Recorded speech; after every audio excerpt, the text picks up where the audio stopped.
है, चट्टान है मेरा गढ़ है, मेरा बल है यीशु। चट्टान है मेरा गढ़ है, मेरा बल है हमदर्द है। चट्टान है मेरा गढ़ है, मेरा बल है यीशु। चट्टान है मेरा गढ़ है, मेरा बल है हमदर्द है। चट्टान है मेरा गढ़ है, मेरा बल है यीशु। मेरी पनाह तू ही है, मेरी पनाह तू ही है, मेरी पनाह तू ही है, मेरी पनाह तू ही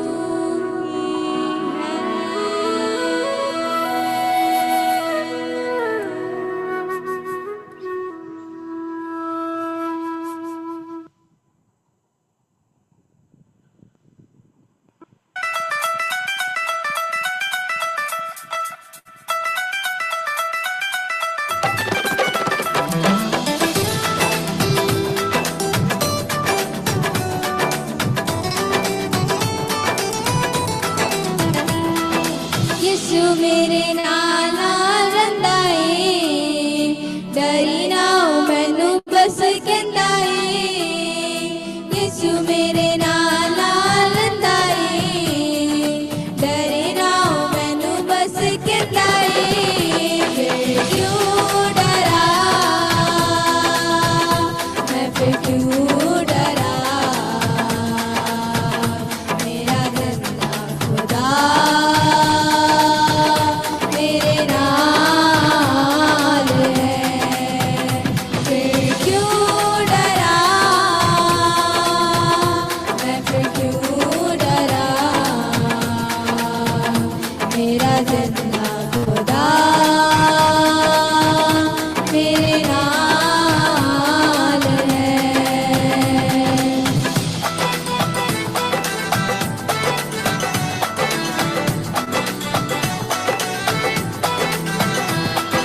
जिथे भी मैं जावा मेरे अगे अगे चलदा, लखा लख दूत मेरी राखी ले ओ गलदा।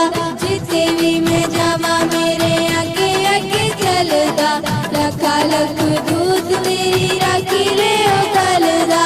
केड़े लफ्ज़ां ना करा शुक्र अदा, केड़े लफ्ज़ां ना करा शुक्र अदा, हर पासे ओदा ही जलाल है।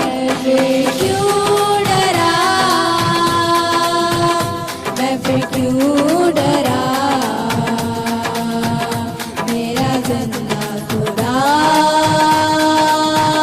मेरे नाल है।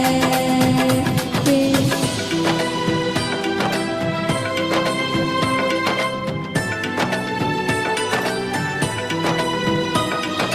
होवेगी ना कमी कदे मैनू किस चीज की, करे हर लोड़ पूरी अपनी अजीज की।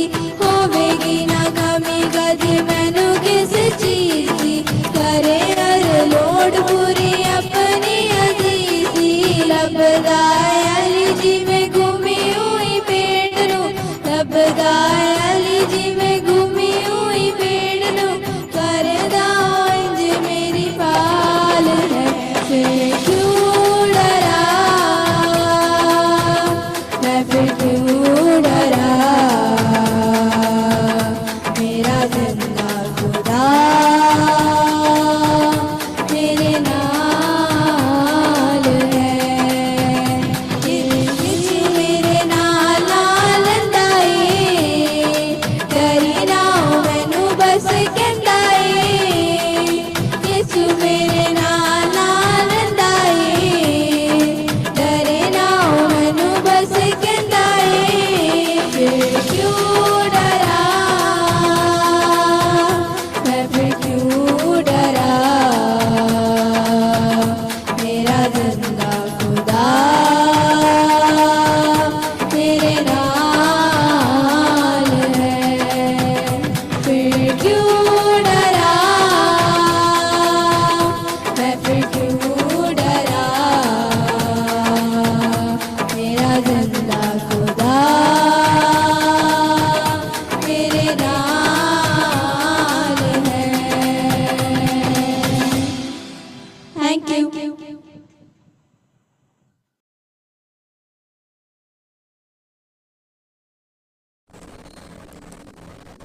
Thank you Elsa and Elvin, और हृदय भरा धन्यवाद करते हैं सुंदर गानों के लिए। और प्रभु आप लोग को आशीष करे, आगे भी प्रभु आप लोग को इस्तेमाल करे। इसी तरह कई जगहों में गाना के द्वारा प्रभु की महिमा करे।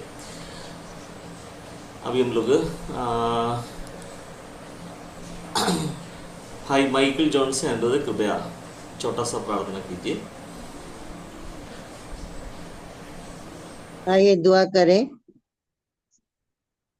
हे अनुग्रहकारी दीन दयालु परमेश्वर, हम तेरा धन्यवाद, तेरी स्तुति, तेरी प्रशंसा करते हैं, क्योंकि तू महान, जीवित, न्यायवान, पवित्र परमेश्वर है। प्रभु जी, तेरे सन्मुख आते हैं प्रभु, हम अपने आप को दीन एवं नम्र करते हैं और तेरे उस प्रेम, तेरी करुणा को स्मरण करते हैं प्रभु, जो हम जैसे पापियों के प्रति तूने दर्शाया।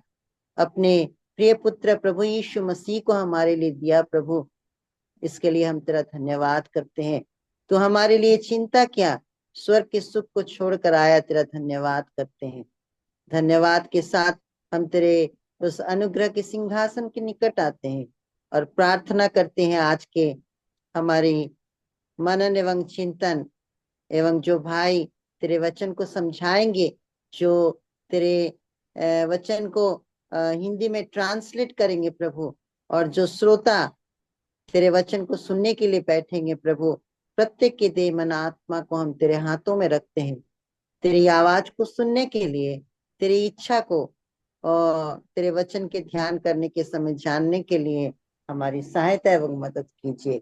इस छोटी सी विनती को तेरे प्रिय पुत्र उद्धार करता प्रभु यीशु मसीह के नाम से मांगते हैं, आमीन। आमीन। धन्यवाद भाई। It is over to be Matthew and Anson. Can you hear me? Yes.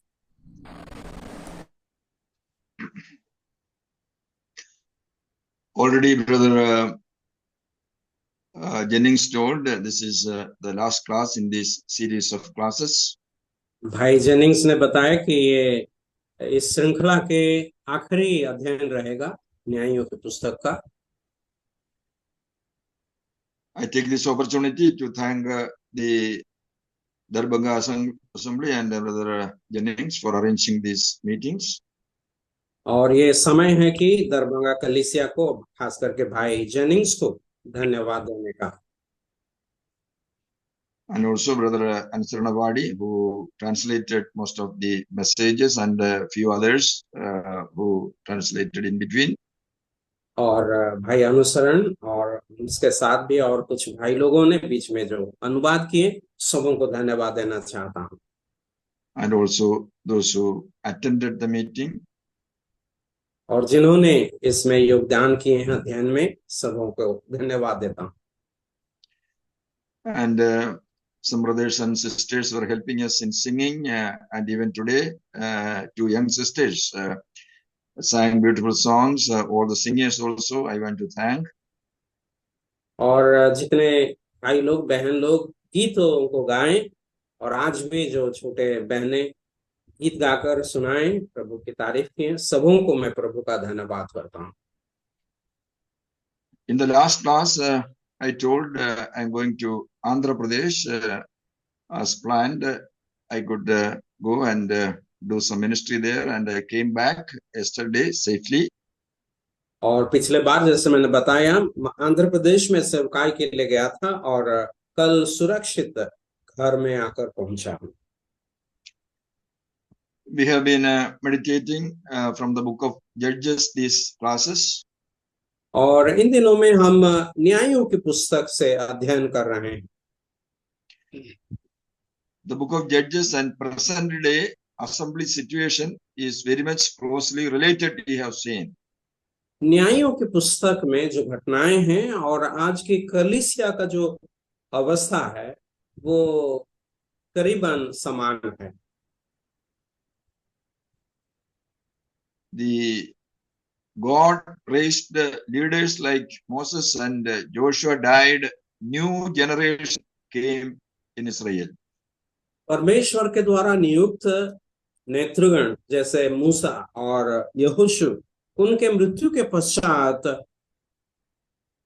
Israel में ऐसे लोग आए जो नई पीढ़ी के लोग यहोवा को नहीं जानते थे, and they did that which was right in their own eyes. और वे लोग उसी काम को किए जो अपने को अच्छा लगता था। And God will not allow that situation among God's people. परमेश्वर के लोगों के बीच में इस प्रकार का हालत को परमेश्वर सह नहीं सकते हैं। First, God sent warnings through various servants of God. परमेश्वर के सेवकों के द्वारा परमेश्वर ने इसके लिए चेतावनी दिया। Even the prophets were ignored. When they were ignored, God raised enemies against them. और जब परमेश्वर अपने भविष्यद्वक्ताओं को भेजा, लोगों ने उनका भी अवहेलन किया और इसीलिए परमेश्वर उनको दंड देने के लिए शत्रुओं को खड़ा किया। So far we have seen 4 enemies who came against Israel. अब तक हमने इज़राइल के खिलाफ खड़े हुए 4 शत्रुओं को देखा। In the book of Judges, there are 3 more enemies. We did not deal with them so far. और अब तक और भी 3 शत्रु हैं जो न्यायों की पुस्तक में हम पाते हैं, लेकिन अब तक हम उसे नहीं देखे। The first enemy was Babylon. सबसे पहला दुश्मन बाबिलोन था। And today's Babylon is those who want to bring practices, superstitions of Babylon in our assemblies. और आज वो बाबिलोन भी हमारे बीच में मौजूद है, जो लोग कलीसिया में बाबिलोन के विचारधाराओं को, बाबिलोन के अंधविश्वास को लाना चाहते हैं कलीसिया में। The second enemy was Moab. दूसरा शत्रु जो था Moab.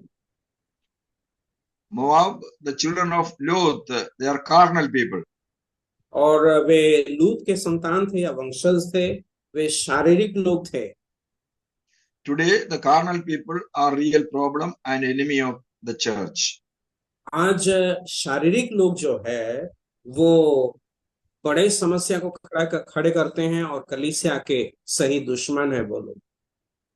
The third enemy were Canaanites. तीसरा जो शत्रु थे वे कनानी लोग। We have seen they came with 900 iron chariots. हमने देखा कि वे लोग 900 लोहे का रथ से आए। That shows their power, physical power. और वो उनका बाहुबल को दिखाता है, शारीरिक बल। Today also, these sort of people with muscle power, physical power, money power, they try to control the children of God in the assemblies.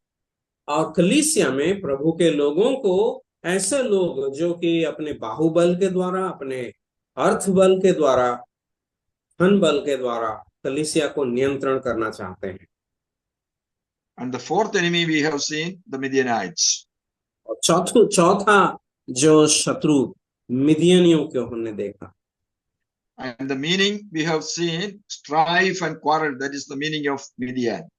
और मिदियान का जो शब्द का जो अर्थ है वो है झगड़ा और विवाद। And today also it is very common, the strife and quarrel in most of the assemblies, and they are the enemies of children of God.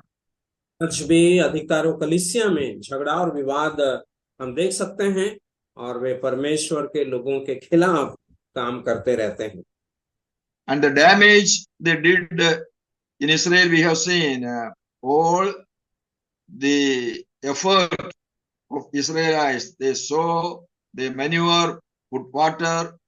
When the harvest is ready for reaping, the enemy will come and take away the fruits. ये गिदियोनियों को हमने, मिदियानियों को हमने देखा कि जब Israeli लोग खेती का काम करते थे, मेहनत करते थे, हल चलाते थे और बीज बोते थे, उसके बाद उसमें पानी देंगे और सब कुछ खाद डालेंगे, सब कुछ करने के बाद मिद्यानी लोग आकर इसका फल भूजेंगे। And we have seen same happening among the children of God in the assemblies today. We do lot of work, ministry is going on, but there is no proper fruit because of the fighting and quarrel among the children of God. हमने ये भी देखा कि कलीसिया में भी वही हो रहा है कि बहुत सारे सेवकाई तो हो रहा है, लेकिन इस सेवकाई का कुछ फल हम नहीं देख पा रहे हैं, क्योंकि कलीसिया में फूटा और विवाद लगा है। And finally, we have seen in the land of milk and honey, the children of Israel, they are crying, they are impoverished, there is nothing to eat, they are hiding in caves. Such a situation, they cried unto God. और हम देखते हैं कि ऐसी परिस्थिति Israel में पहुंचा, जो देश मधु और दूध का देश था, अब वहां पर दुर्दशा आ गया है, जहां पर लोगों को भोजन नहीं मिल रहा है और लोग बड़ी दुर्दशा में पड़ गए। And God is raising a leader to deliver Israel from Midianites. His name we have seen, Gideon. और परमेश्वर लोगों के लिए एक जो दुश्मन को इस समय खड़ा किया, वो है मिदियन। And we have seen the qualities of Midian, why God had selected that man as the deliverer. और इनके खिलाफ खड़े होने के लिए परमेश्वर जो नेता को खड़ा किया, उसका नाम है गिदोन। और हमने देखा कि उसका गुण सब क्या था, विशेषताएं। He did not allow his wheat to be taken away by the Midianites as other people did. उसने बाकी लोगों के तरह अपना गेहूं को दुश्मन आकर लेने के लिए वो अनुमति नहीं दिया। He collected, he harvested his wheat and he brought to a wine press to tread it and get the corn. और हम देखते हैं गिदोन अपना गेहूं को जब वो लाता है, वो उस दाखरस के कुंड में उसे वो झाड़ता है।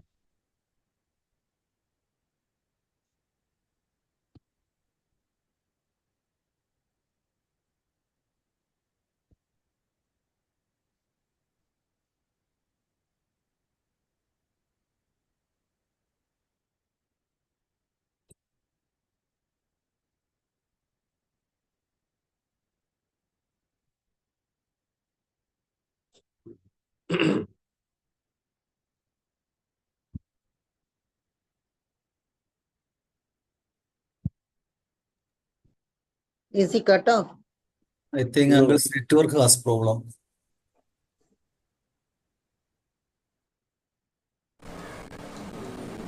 Maybe because of network problem. It will be raining there.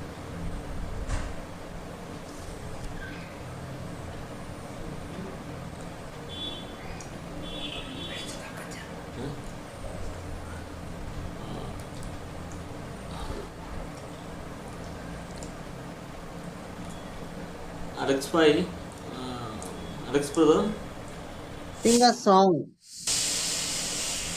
It is disconnected. Alexander brother सुनते हैं क्या?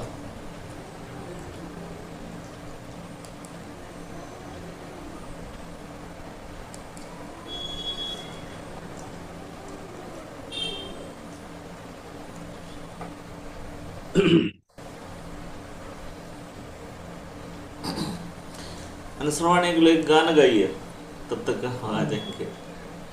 मैं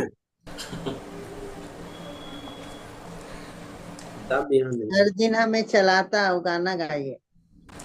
प्रभु हमें हर दिन चलाता, तेरी करुणा।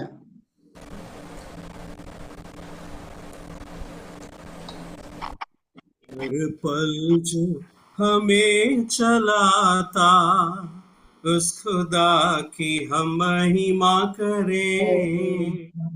उसकी करुणा सदा बनी है, आओ हम उसकी स्तुति करें, उसकी करुणा सदा बनी है।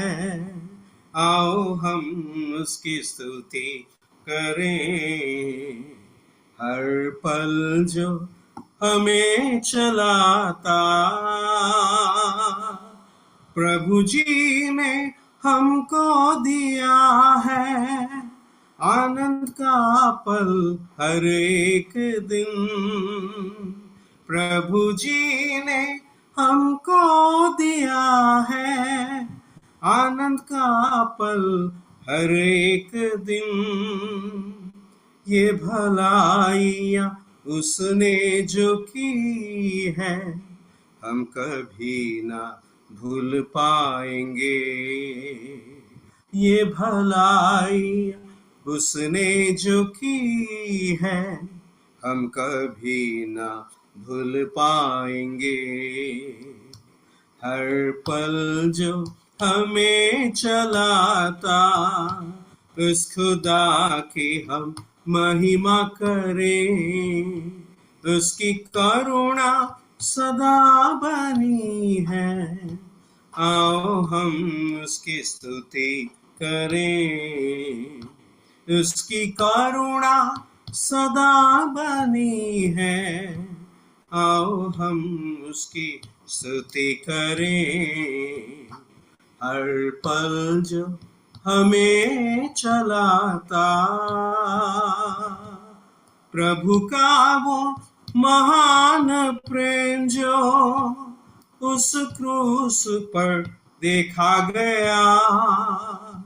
प्रभु का वो महान प्रेम जो उस क्रूस पर देखा गया।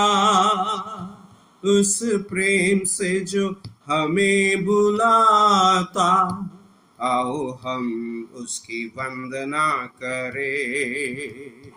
उस प्रेम से जो हमें बुलाता आओ हम उसकी वंदना करें। हर पल जो हमें चलाता उस खुदा की हम महिमा करें, उसकी करुणा सदा बनी है। आओ हम उसकी स्तुति करें, उसकी करुणा सदा बनी है। आओ हम उसकी स्तुति करें, हर पल जो हमें चलाता।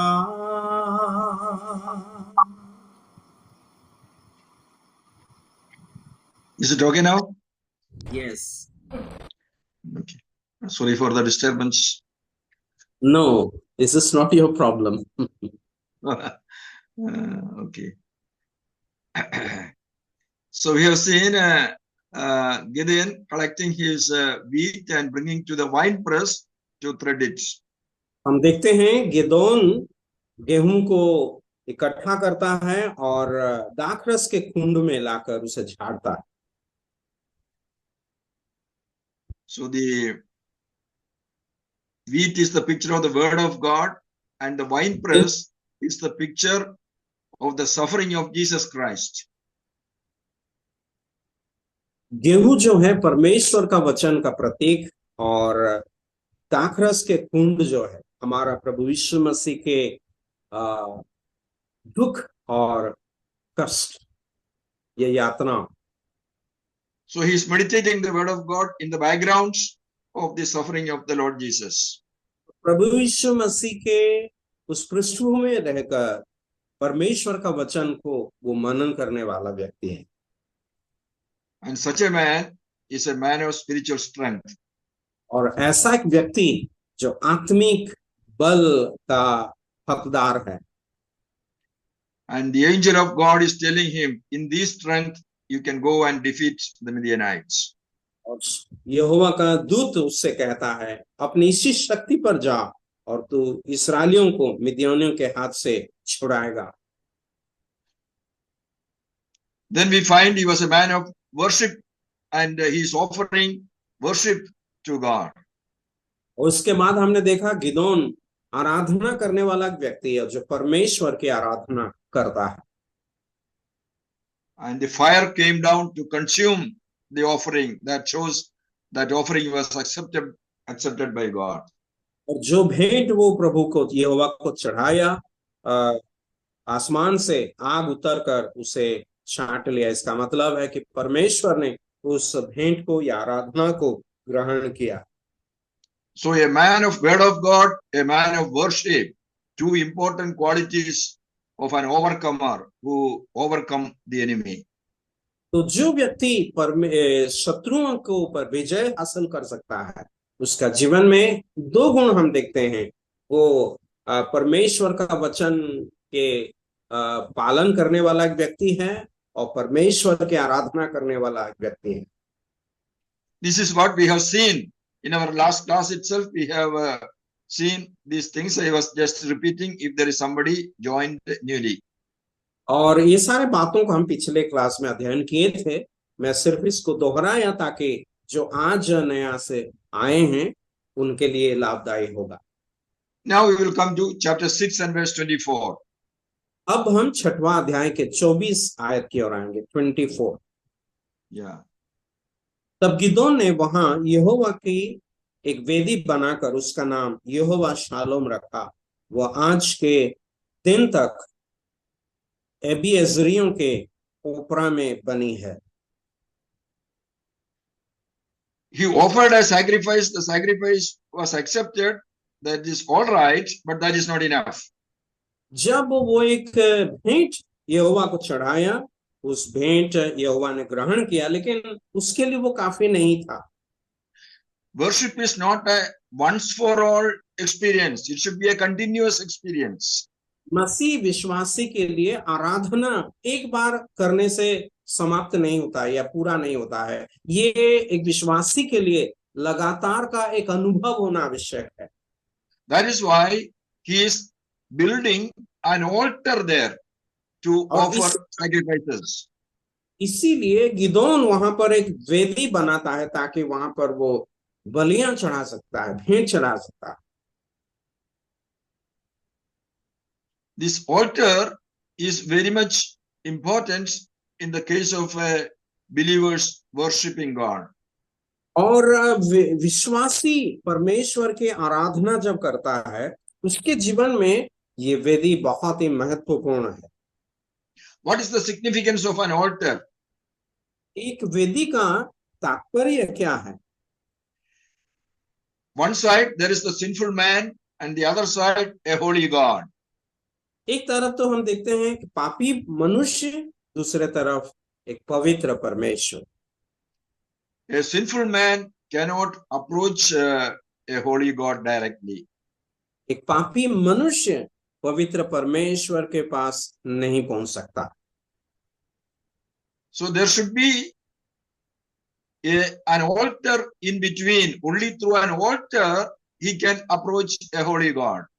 इसीलिए परमेश्वर और मनुष्य के बीच में एक वेदी का जरूरत है ताकि उस वेदी के जरिए से परमेश्वर के पास वो पहुंच सकता है। So the worshipper bring an animal, lay his hand upon the animal and transfer his sin upon that animal. एक आराधक एक पशु बलि को लाता है और उसे उसका ऊपर हाथ रखकर वो अपना पाप को उसे दे देता है और उसे वेदी पर मारा जाता है या चढ़ाया जाता है। And it is killed and the blood is shed. और उसका जो लहू बहाया जाता है उसको मार करके। And the Bible says, without shedding of blood, there is no remission of sin. Bible बताती हमें कि बिना लहू बहाए पाप का छुटकारा नहीं होती। Since the worshipper lay his hand upon the animal, God consider that worshipper's place on behalf of that worshipper. The animal is killed, so the worshipper is forgiven of his sins. एक आराधक वो एक पशु बलि लाकर जब उसके ऊपर अपना हाथ रखता है और उसका सारे पाप उसे लाद दिया जाता है और उसका उसे वध किया जाता है, तो परमेश्वर देखता है कि उसका पाप सब इस व्यक्ति इस पशु के ऊपर दिया गया है, परमेश्वर उसके आधार पर उसे ग्रहण करता है। And we know in the New Testament, these sacrifice and the animal, everything we find in the Lord Jesus Christ. नया नियम में सारे बलिदान प्रभु यीशु मसीह में हम देखते हैं। So he built an altar to continue the worship. Gideon वहां पर एक वेदी बनाया ताकि इस आराधना को प्रक्रिया को चालू रखेगा। But before offering any sacrifice on that altar, he is doing something else.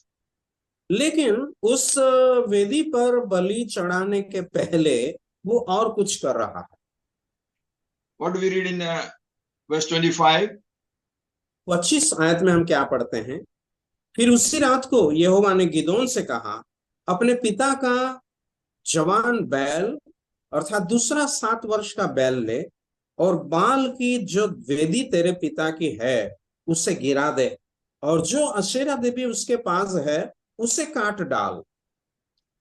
So this is very important instruction for a worshipper. एक आराधक के लिए बहुत ही महत्वपूर्ण उपदेश है ये। Before you offer any sacrifices in the new altar, ये नया वेदी पर किसी भी प्रकार का बलि चढ़ाने के पहले see there is a wrong altar in your home built by your father. क्या आपके पिता के द्वारा कोई किसी प्रकार का गलत वेदी बनाया गया है, उसे देखना जरूरी है। So God is pointing out there is an altar of Baal in your home. परमेश्वर वहां पर उसे कह रहा है कि कहते हैं कि देख तेरे घर में तेरे पिता के द्वारा बनाया गया बाल का जो वेदी बना हुआ।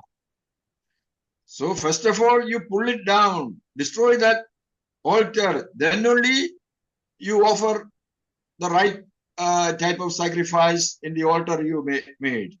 सबसे पहला वो वेदी को तू गिरा दे, तब ही तू सही प्रकार का बलि नया वेदी पर चढ़ा सकेगा। And already we have seen what is Baal, what is Asherah, all these things in detail. At least to a certain extent we have seen already. बाल और अशेरा क्या है ये हम उसके बारे में भी पिछले क्लास में देखे थे। Baal and Asherah or Ashtaroth, they are fertility gods originated in Babylon. और ये बाल और अशेरा जो है वे उपजाऊ के देवी देवता है जो उसका उत्पन्न बेबीलोन में हुआ था। And Israelites also believing that if you worship these gods, there will be fertility in their land, there will be children, and there will be more fruit and crop. So believing all these things, the Israelites also started using the Baal worship.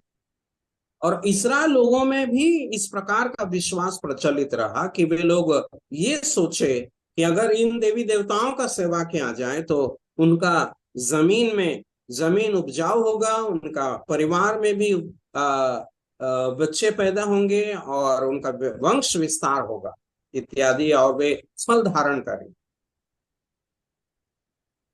So God is telling you, pull it down, destroy that before bringing the offering in the right altar. परमेश्वर कहते हैं कि सही वेदी पर बलि चढ़ाने के पहले वो जो झूठा वेदी है उसको गिरा दे। So what is the lesson for us here? तो हमारे लिए क्या सीख मिलता है यहाँ से? So we have to examine whether any Baal, today's version of Baal altar is in our homes or not. तो हमें जांचना ही आवश्यक कि हमारे घर में क्या ऐसी बाल देवी देवताओं का वेदी बना हुआ है क्या? All those things that originated in Babylon, So if we have any of these things in our life, in our home, that is altar of Baal today also. ऐसे कोई चीज जो जिसका उत्पन्न बाबिल में हुआ है, ऐसे चीज जो हमारे जीवन में मिल सकता है या हमारे परिवार में मिल सकता है, उसे गिराना आवश्यक है। Baal's altar and God's altar cannot go together. The Baal wrong one we have to destroy. बाल देवता का वेदी और यहोवा का वेदी एक साथ नहीं जा सकता है। परमेश्वर चाहता है कि बाल देवता का जो वेदी है उसे गिरा दे। So let us examine ourselves whether we have any Baal's altars in our own life. और इसीलिए हमारे अपने खुद के जीवन में ऐसे कोई वेदी है जो बाल का होगा, और उसे जांचना जरूरी है। What are the possible Baals today in our life? तो हमारे जीवन में किस प्रकार का बाल हो सकता है, संभावना?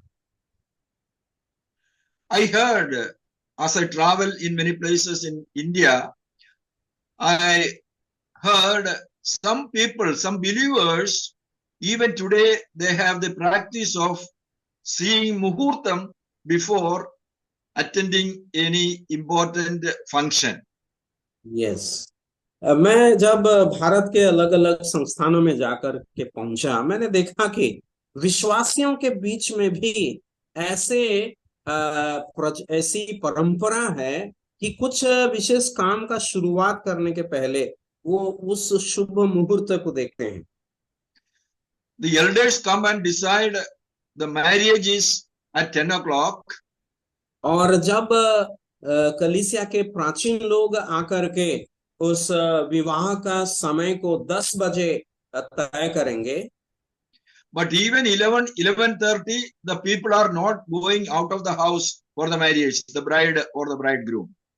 लेकिन वो जो लड़का हो या लड़की अपने घरों से 10:30 बजे तक भी घर से नहीं निकलते हैं, या 11:30 बजे तक।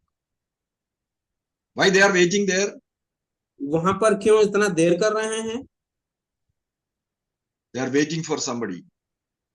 वे कुछ और किसी के लिए इंतजार कर रहे हैं। So if you ask them, we fix the time 10 o'clock, but 11:30 you are not going. Why you are delaying? If you ask a question to them, अगर हम पूछेंगे उनसे, हम तो 10 बजे समय निर्णय किए हैं, लेकिन आप अभी 11:30 बजे तक क्यों वहां से हिल नहीं रहे? they may give the answer. Another important person is to come. Then we will go. We are waiting for him. वे लोग इस प्रकार का जवाब दे सकते हैं, एक बहुत ही महत्वपूर्ण व्यक्ति आने वाला है, उनका इंतजार हम कर रहे हैं, उसके बाद हम जाएंगे। Who is that important VIP? लेकिन वो प्रमुख व्यक्ति कौन है? We know that those who know the inside, the secrets, they know that it is Mr. Muhurta.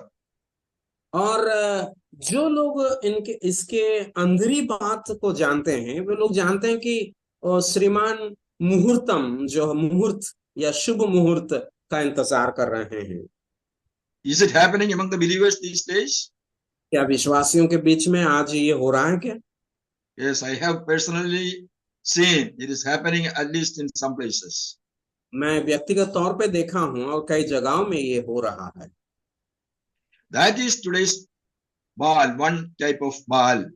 और ये एक प्रकार का बाल जो आज काम में या मौजूद है हमारे बीच में।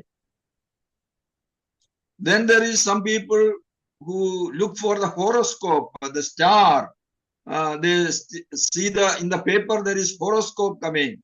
Next week, what is your future? Looking at the star. और कुछ लोग का ये भी आदत है कि अपना राशि फल देखने का, कि अखबारों में भी आ जाता है और अगला सप्ताह क्या होगा, कल क्या होगा, ये सब अपना राशि फल देखते हैं। When the newspaper come, they don't want to show other people, but secretly they take the newspaper into some room and see that comparing with their star. जब समाचार पत्र आता है, वे लोग सबको वो नहीं दिखाएंगे, लेकिन और कोई कोठरी में ले जाएंगे और गुप्त में उसे देखेंगे, उनका राशिफल। Do you think believers will do this? क्या आप सोच रहे हैं कि विश्वासी लोग ऐसे करेंगे? Yes, I have seen such experiences also. Believers looking after this sort of horoscope, depending on the star to know their future. हाँ, मैं देखा हूँ मेरे आंखों से कि कुछ विश्वासी लोग ऐसे भी करते हैं, और ये तारों को देखकर उनका मुहूर्त को वो लोग तय करते हैं। Some people, when they travel, they see that they don't travel certain days, Tuesday or Friday, certain days they will not travel, thinking that it is not good days for travel. और कुछ लोग ऐसे भी हैं जो लोग कुछ दिनों में सफर नहीं करते हैं। वो सोचते हैं कि ये दिन शुक्रवार या शनिवार या ऐसा कोई दिन है जो सफर के लिए शुभ नहीं है। Don't you think? This is also the Baal, this is also part of Baal worship. क्या आप ये नहीं सोच सकते हैं कि ये बाल आराधना है? Sometimes the believers bring their children for prayer. कभी कभी विश्वासी लोग अपने बच्चों को प्रार्थना के लिए लाते हैं। But when I look at the children's body, I can see so many marks on their body. There may be a spot, a black spot on their forehead, or a thread tied to their hand, different markings on their body.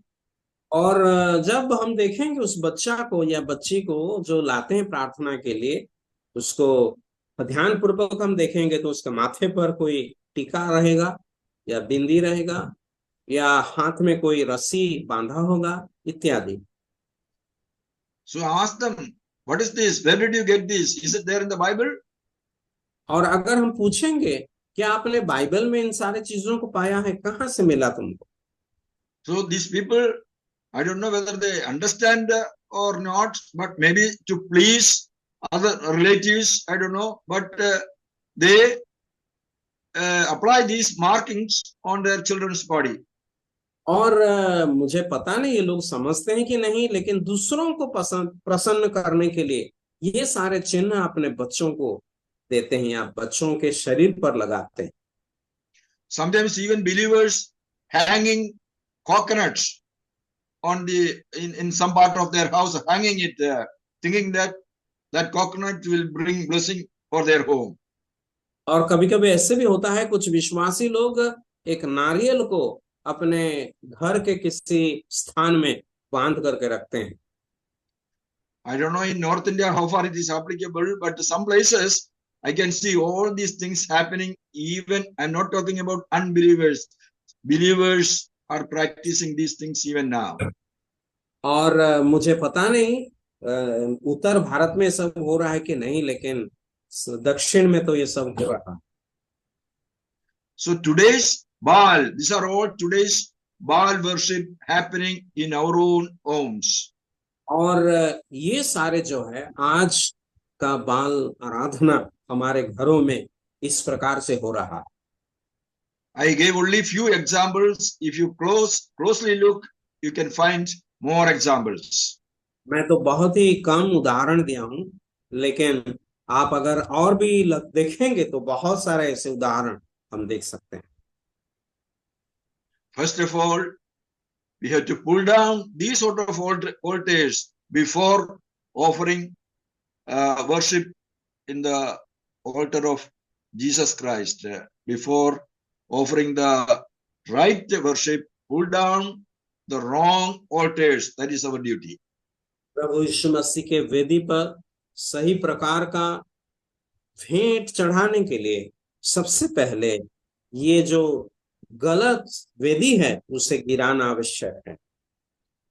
So God told Gideon, pull down the wrong altars and offer an animal, or also the second bullock. That's what it is written there. What you have to offer, that is also what is instructing Gideon. The second bullock you have to offer. यहाँ पर परमेश्वर कहते हैं कि जब वो वेदी को गिराएगा उसके बाद क्या करना, वहां पर एक जानवर लाना है, लेकिन यहाँ पर परमेश्वर कहते हैं एक दूसरा बैल भी, दूसरा पशु भी वहां पर लाना। मतलब परमेश्वर कह रहे हैं उस वेदी पर क्या चढ़ाना है। See, our God is a God who knows everything, whether the first bullock or second, the number of bullocks, how many bullocks, animals, sheep you have, that also our God knows very well. परमेश्वर को बहुत अच्छी रीति से ये मालूम है कि हमारे पास क्या है और क्या हम चढ़ाएंगे। पहला पशु, दूसरा पशु, सब कुछ परमेश्वर जानते हैं और वो चाहते हैं। And Gideon obeyed as God said. He put down the wrong altar and offered the second bullock in the new altar he built. और गिदोन ने परमेश्वर यहोवा के वचन के अनुसार वही किया। उस गलत वेदी को उसने गिरा दिया और सही प्रकार के भेंट को उसने चढ़ाया। Since this is a very sensitive problem, because pulling down the altar of Baal, the people will be offended because something connected with worship and God and all these things, very sensitive things. So he did it in the night, not noticed by other people. एक वेदी गिराना एक आसान बात नहीं है, बहुत ही संवेदनशील विषय है। इसीलिए गिदोन ने इस काम को रात के अंधेरे के पर्दे में रात को उसने किया। So what happened then? And next day morning, 28. What do we read? Verse 28. अगला सुबह क्या हुआ देखिए 28 आयत को। नगर के लोग सवेरे उठकर क्या देखते हैं कि बाल की वेदी गिरी पड़ी है और उसके पास की अशेरा कटी पड़ी है और दूसरा बैल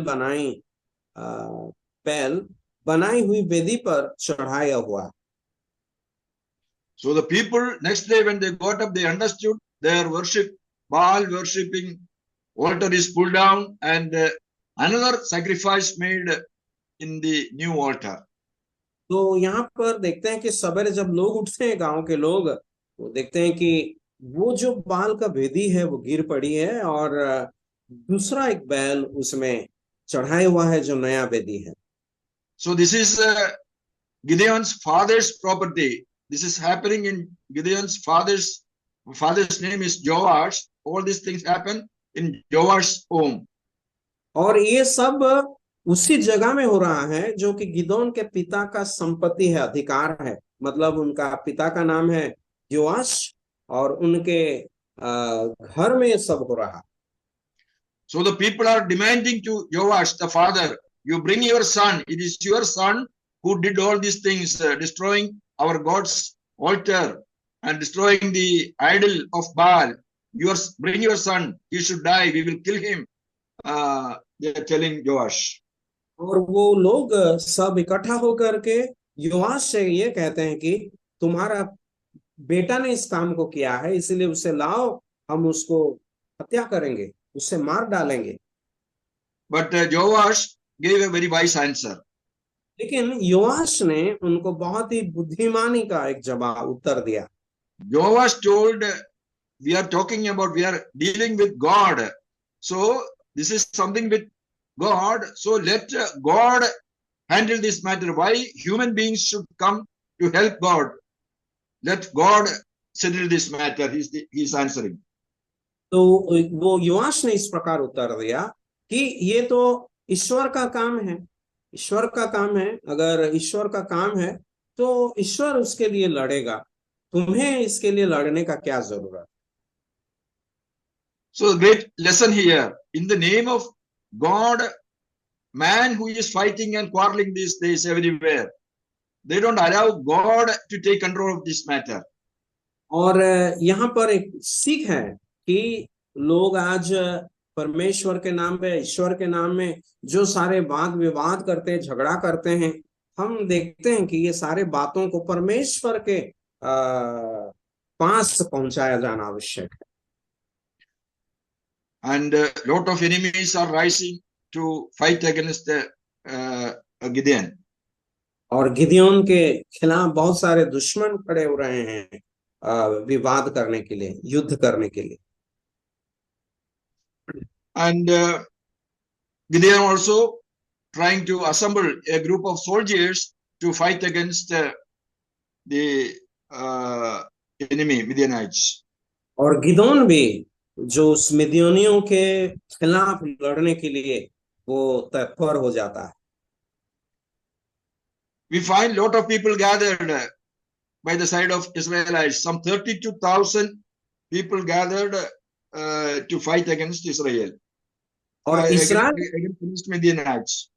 और मिदियानियों के खिलाफ लड़ने के लिए करीबन 32,000 लोग एकत्रित होते हैं। Since our time is short, I'm just giving the summary. God is telling this 32,000 not necessary to fight against the Midianites. समय के कमी के कारण मैं इसे ह्रस्व या छोटा कर संक्षिप्त कर रहा हूं कि परमेश्वर कहते हैं इतने सारे लोगों का जरूरत नहीं है इन मिदियानियों के साथ लड़ने के लिए। What do we read in verse 3? Chapter 7 and 3, what do we read? 7 अध्याय के 3रा आयत में हम क्या पढ़ते हैं? 7 अध्याय और उसके 3रे आयत में, इसलिए तू जाकर लोगों में यह प्रचार करके सुना दे, जो कोई डर के मारे थरथराता हो वह गिलाद पहाड़ से लौट कर चला जाए। तब 22,000 लोग लौट गए और केवल 10,000 रह गए। Yeah. See, 32,000 people came. So God is telling this must not necessary. So those who are afraid of the enemy, you send them back. They need not come. तो पर जब 22,000 लोग 32,000 लोग आए, परमेश्वर कहते हैं इतने लोगों का जरूरत नहीं है, जो लोग डरपोक है उन सबों को भेज दे। And 22,000 people, because of their fear, they went back. और 22,000 लोग भय के कारण वापस चले गए। So balance, it is 10,000 people. और बाकी जो है 10,000 लोग रह गए। And again, God is telling, even this 10,000 is more. This was not necessary. और फिर भी परमेश्वर कहते हैं ये 10,000 भी जरूरत नहीं, ये भी बहुत ज्यादा है। Just see verse 6. What you have to do with this 10,000, verse 6. ये 10,000 लोगों को लेकर के क्या करना है? 6वां आयत देखिए, जिन्होंने मुंह में हाथ लगा चपड़ चपड़ करके पानी पिया, उनकी तो गिनती 300 ठहरी और बाकी सब लोगों ने घुटने टेक कर पानी पिया। See, this is a test given to that 10,000 people to choose the right type of people for the war. 10,000 people were taken to the river bank. और परमेश्वर इन लोगों को छांटने के लिए या उनसे सही लोगों को चुनने के लिए परमेश्वर गिदोन से कहते हैं तुम इसे एक नदी के किनारे ले जा। Asking them, you drink water like a dog drink water. That is the test. और परमेश्वर ने इनको उनसे ये कहने के लिए कहा कि एक कुत्ता जैसे पानी पीना है सब लोग। So what some people did, they completely bowed down to the water, ground water, to the level of ground, and they drank like a dog. और तो कुछ लोग क्या किया, वे लोग पूरे घुटने टेक कर एक कुत्ता जैसे पानी पीने लगे। But certain other people, what they did not bow down their head downward, but they took some water, they held their hands together, they took some water in their hands, and standing itself, they started licking the water from the hand. लेकिन और कुछ लोगों ने अपना sir को नीचे ना करके कुछ अपने हाथों में पानी ला करके उसे चपड़ चपड़ करके पानी पिया। So this is the test. ये था परीक्षा उनके लिए। So those who took the water in their hand and drank, they won the test. और जो लोग मुंह में हाथ लगा चपड़ चपड़ करके पानी पिया, वही लोग विजेता हुए इस Why परीक्षा में। why they won the test? तो क्यों ये लोग इस प्रकार ये परीक्षा में विजयी हुए? If you completely bow down your head, you will see only the water. You cannot see anything else. अगर पूरे रीति से सर को नीचे करेंगे तो पानी को ही देखेंगे और दूसरा कुछ दिखेगा नहीं। But if you take the water in your hand and lick, you can look around. You can watch what is happening. Enemy is nearby or not. You can watch everything. लेकिन अगर हाथ से आप पानी लेकर के उसे चपक चपक कर आप पिएंगे तो क्या होगा कि आप दुश्मनों को भी देख सकते हैं, लक्ष्य कर सकते हैं। And God said, with these 300, only 300 people took water in their hand and drank. God said, with these 300 people, I will give victory over Midianites. और ये 300 लोग ही इस प्रकार पानी पिए, हाथ में पानी लेकर के, तो परमेश्वर कहते हैं ये 300 लोगों से मैं मिद्यानियों के ऊपर तुम्हें विजय दूंगा। Why God is reducing the number of the people? यहाँ पर लोगों का संख्या को परमेश्वर क्यों घटाता है? If there are more people, people may think it is because of our strength. We are more in number. That is why we got victory over the enemy. अगर लोगों का संख्या बहुत ज्यादा है, अगर वे विजय भी होंगे तो लोग क्या सोचेंगे कि अपने बल के कारण, अपने सामर्थ्य से हमने विजय हासिल किया है। But if the number of people are very less, then the credit will go to God. It is not because of man's number. It is God himself directly involved and give them victory. Glory will go to God.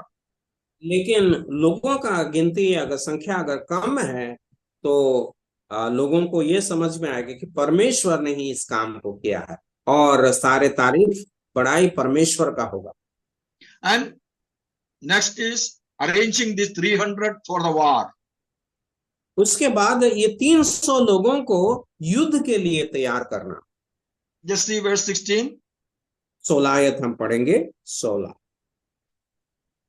तब उसने उन 300 पुरुषों के 3 झुंड किए और एक एक पुरुष के हाथ में एक नरसिंगा और खाली घड़ा दिया और घड़ों के भीतर एक मशाल थी। See the instruments, see the weapons they are equipped with. उनको जो हथियार दिया गया है उसे देखिए।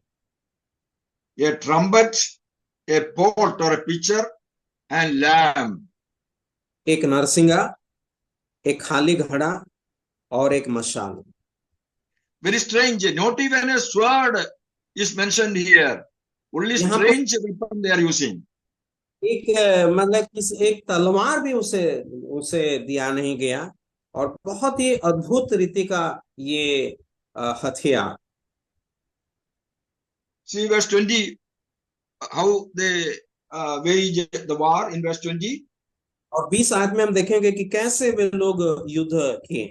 तब तीनों झुंडों ने नरसिंगों को फूंका और घड़ों को तोड़ डाला और अपने अपने बाएं हाथ में मशाल और दाहिने हाथ में फूंकने को नरसिंगा लिए हुए चिल्ला उठे, यहोवा की तलवार और गिदोन की तलवार।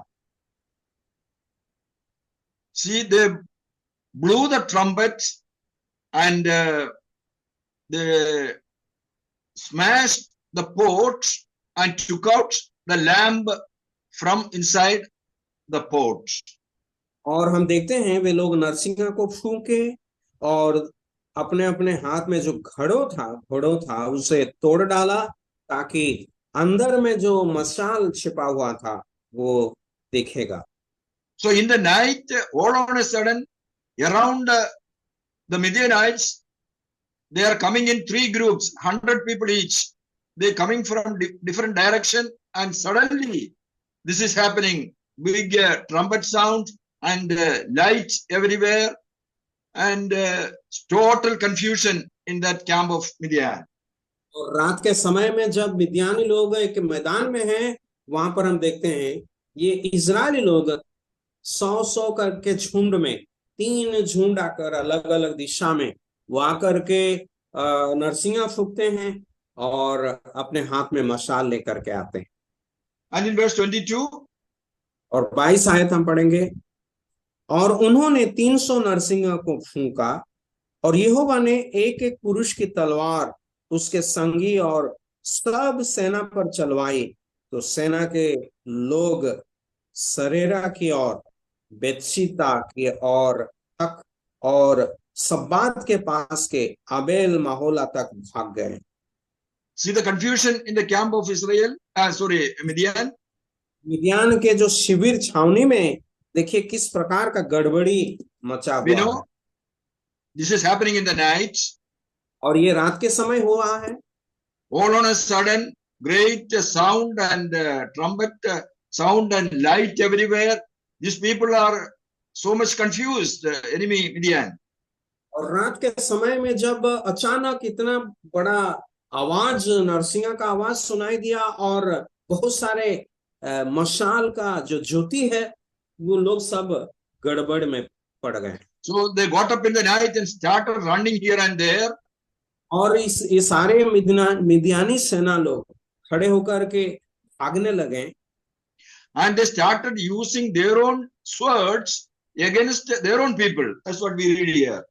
और यहाँ पर हम ये पढ़ते हैं कि वे अपने अपने तलवार को अपने लोगों को मारने के लिए वो इस्तेमाल करते हैं।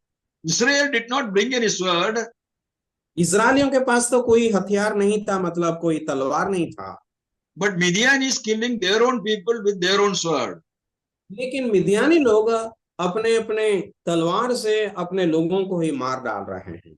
See what a strange war and how God is giving victory for his people.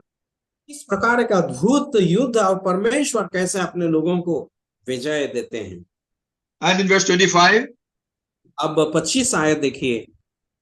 25 में हम पढ़ते हैं, और उन्होंने ओरेब और जेब नामक मिद्यान के 2 हाकिमों को पकड़ा और ओरेब को ओरेब नामक चट्टान पर और जेब को जेब नामक दाखरस के कुंड पर घात किया, और वे मिद्यानियों के पीछे पड़े और ओरेब और जेब के सिर यरदन के पार गिदोन के पास ले गए।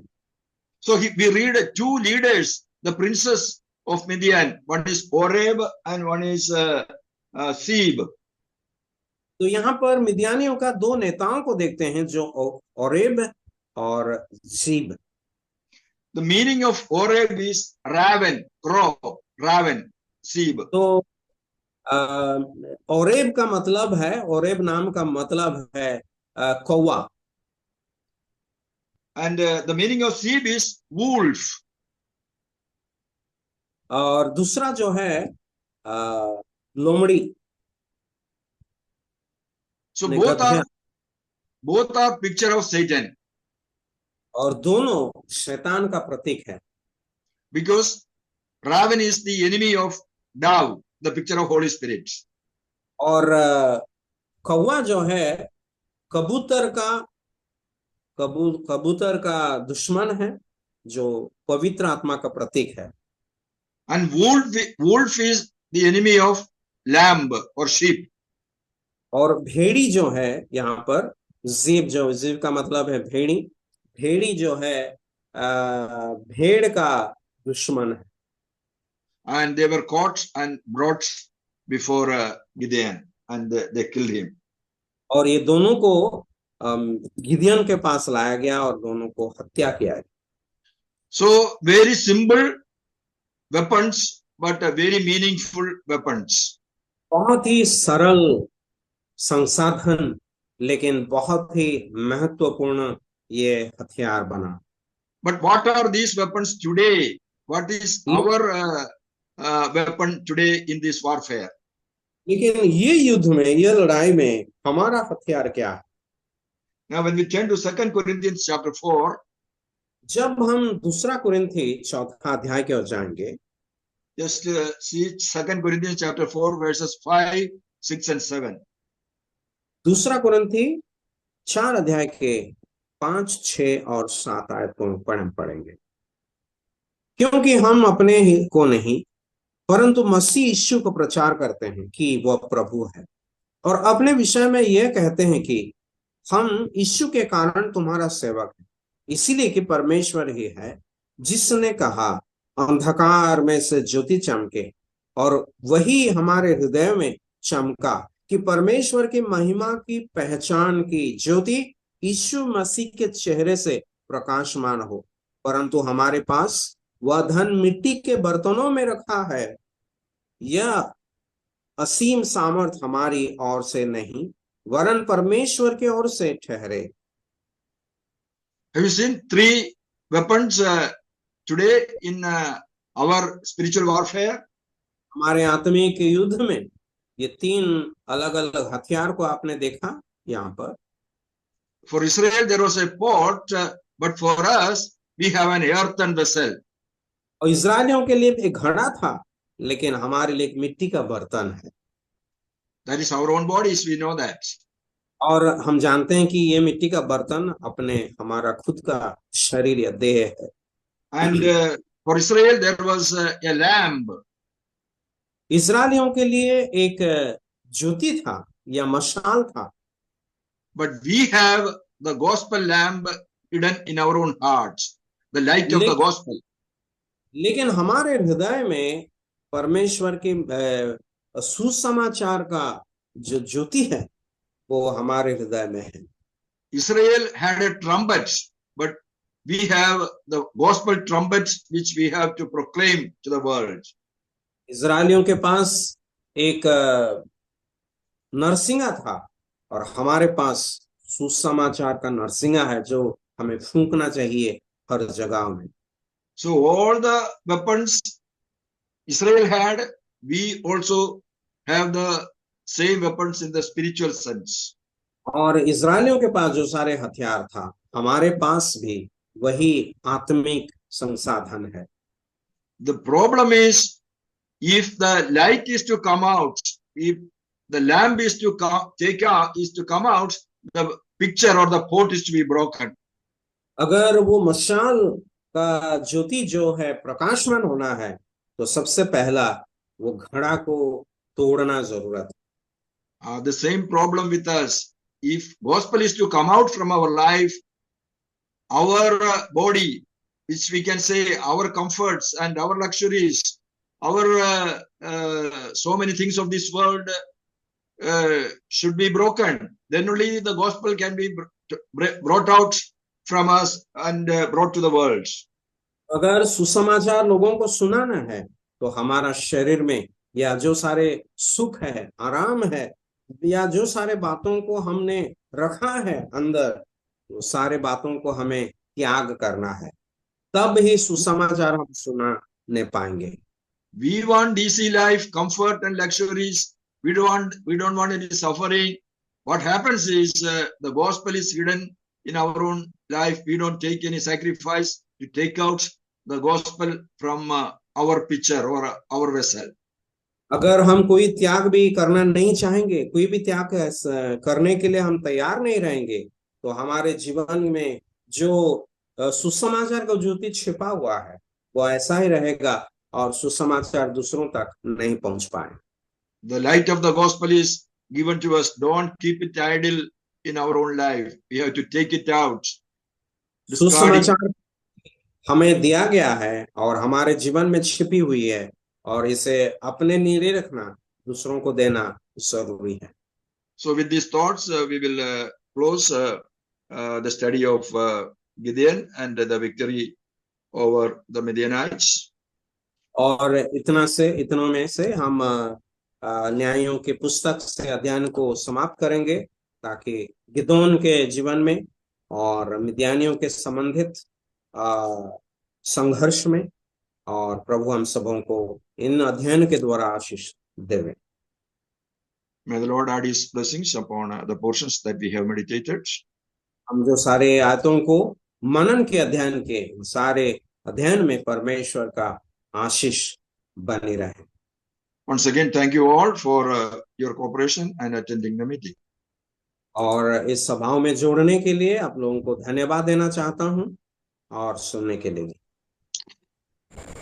Thank you, sir. It was very profitable, and I was blessed. I am blessed. Thank you, brother. Praying for you. एक और बार बाबूचंद को हृदय भरा धन्यवाद कहता है।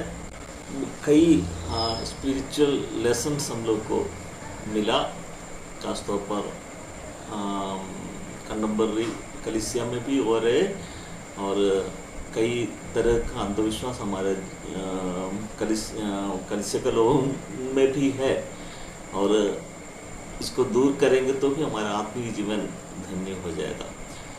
और विमाध्यंगल को हृदय भरा धन्यवाद कहता है। अंशवाणियों को भी अभी हम लोग प्रार्थना करके इस सभा को खत्म करेंगे। आई request Ajay Chhetri uncle to lead us in prayer.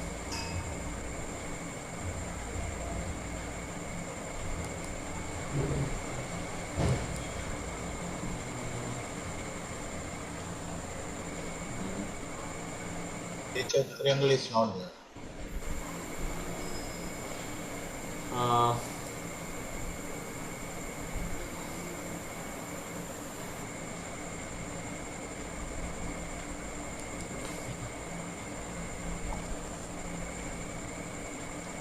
भाई निरंजन पासवान से अनुरोध है, कृपया प्रार्थना कीजिए।